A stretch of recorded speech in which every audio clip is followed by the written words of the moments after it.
जय तारा, जय गुरु, जय गुरु, जय गुरु। इस सप्तशती चंडी की इस श्रृंखला को आगे बढ़ाते हुए मैंने बोला था कि मैं मेरे नेक्स्ट वीडियो में एक दूसरे श्लोक का और उसका प्रयोग के साथ उपस्थित रहूंगा। और आज मैं आपके लिए सप्तशती चंडी का एक ऐसा श्लोक का प्रयोग लेकर आया हूं जिसका प्रयोग सिर्फ और सिर्फ डर यानी भय के निराकरण के लिए किया जाता है। अभी आपकी मन में शायद ये प्रश्न आ रहा होगा कि भय के लिए निराकरण की आवश्यकता क्यों है। मैं बता देना चाहता हूं, मनुष्य का जो जीवन है या मानसिक स्तर है या शारीरिक स्तर है ना, ये नवग्रहों से परिचालित होता है। नवग्रह आपकी कुंडली के हिसाब से और ब्रह्मांड गोचरीय व्यवस्था के हिसाब से जब गोचर करते हैं तो उनके मिले जुले प्रभाव हमारे ऊपर आना शुरू होता है। ठीक है, एक उदाहरण आपको देता हूं। अगर किसी भी व्यक्ति का राहु की महादशा चल रहा हो, ठीक है, राहु की महादशा चल रहा हो या अंतरदशा चल रहा हो और उसकी जन्म कुंडली में, लग्न कुंडली में या चंद्र कुंडली में या सूर्य कुंडली में राहु अच्छी अवस्था में ना हो, ठीक है, अच्छे घर में ना हो, तब क्या होता है ना, उसके मन में अकारण ही भय उत्पन्न होना होता है। कोई भी साधारण सा आवाज हो जाता है फिर भी वो तुरंत भयभीत हो जाता है। जिस इंसान के अंदर कोई भी भय को सामना करने की शक्ति होता था, सामर्थ्य होता था, वही इंसान छोटे से छोटे भय कार्य से भी भयभीत होना, उसका मन में अकारण भय होता है।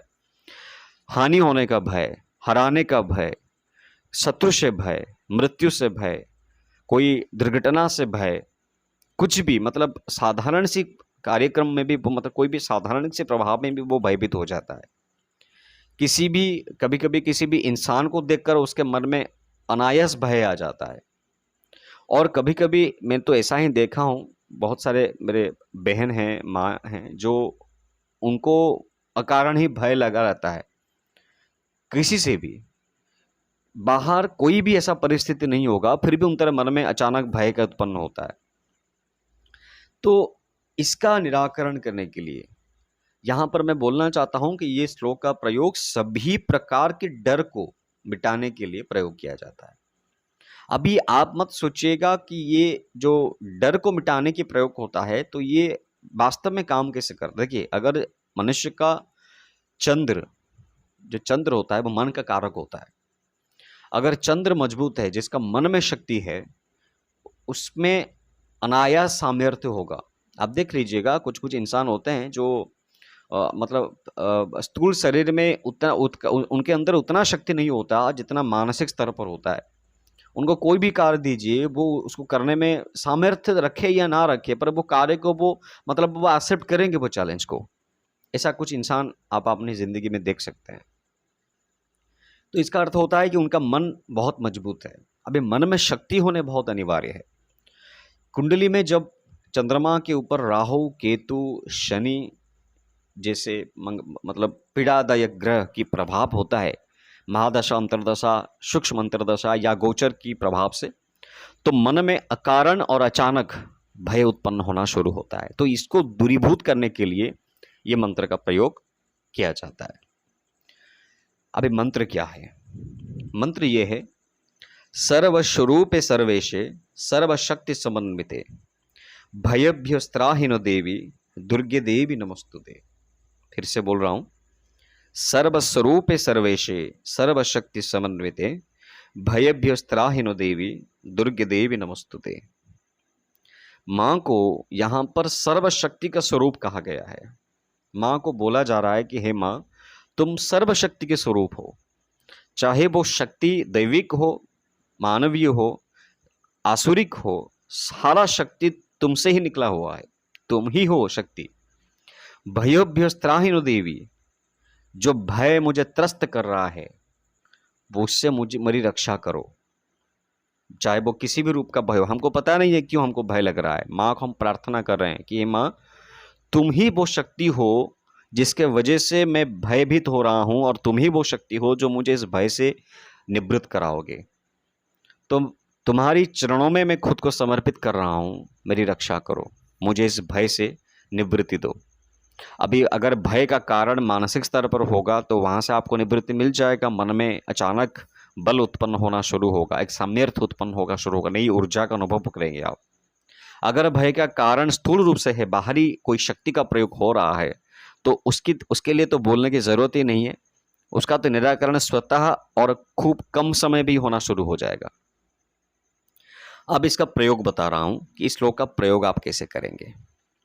किसी भी शुक्रवार को, मतलब कोई भी पक्ष हो, शुक्ल हो कृष्ण हो, कोई बात नहीं है। किसी भी शुक्रवार को रात के 10 बजे के बाद क्या करेंगे, माँ दुर्गा की पूजा कीजिए, नहा धो लीजिए। उसके बाद आप माँ की पूजा कीजिए, पंचोपचार में पूजा करेंगे, कम समय में खत्म हो जाएगा। अगर आपको विशेष विधान पता है तो कीजिए, अपने रुचि के हिसाब से कीजिए।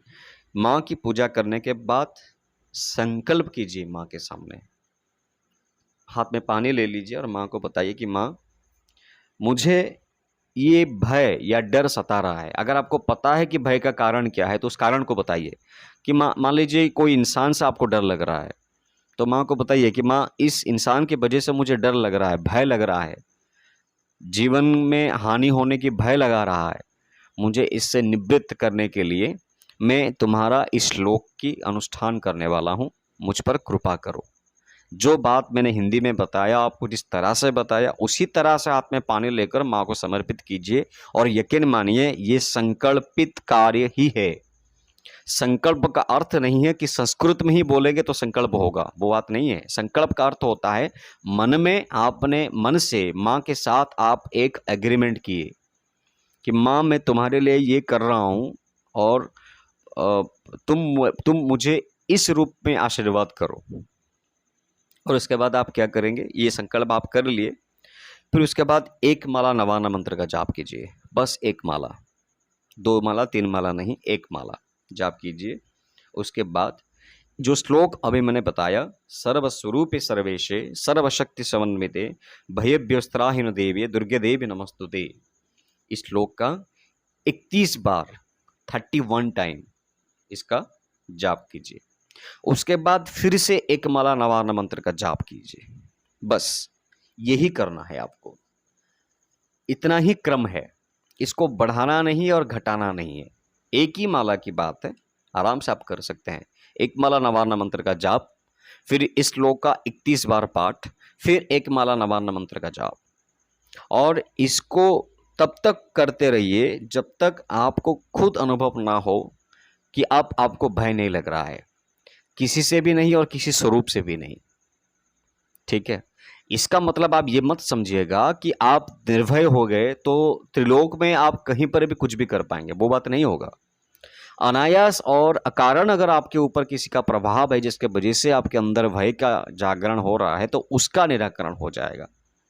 हाँ, ये बात तय है कि आपके मन में जब तक ये अनुष्ठान आप करते रहेंगे तब तक कोई भी ग्रह का प्रभाव आपके मन को पीड़ा नहीं दे पाएगा। कोई भी विपरीत परिस्थिति होगा फिर भी आपके मन के अंदर उत्साह भरा रहेगा। तो आशा करता हूं कि ये प्रयोग आपके लिए बिल्कुल लाभप्रद होगा। और इसी के साथ मैं अपनी वाणी को विराम देता हूं। जय तारा, जय तारा, जय तारा।